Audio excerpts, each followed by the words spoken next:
আসসালামু আলাইকুম সবাইকে ঈদ মোবারক। সবাই কীরকমের আছেন? ভালো আছেন?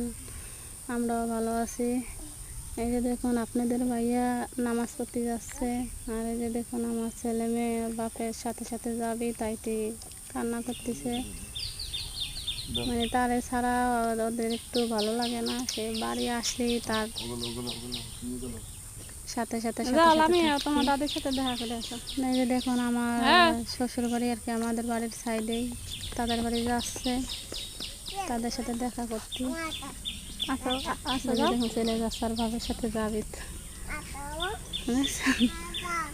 এত দুষ্ট দুষ্ট আর কি, কাদা নেই, মাঝে মাঝে কষ্ট লাগে। ওই যে দেখেন বাপেরা ছাড়া কিছু বোঝে না, মাইয়া আগে আগে চলে গেছে, ছাওয়াল পাশে পাশে যাচ্ছে।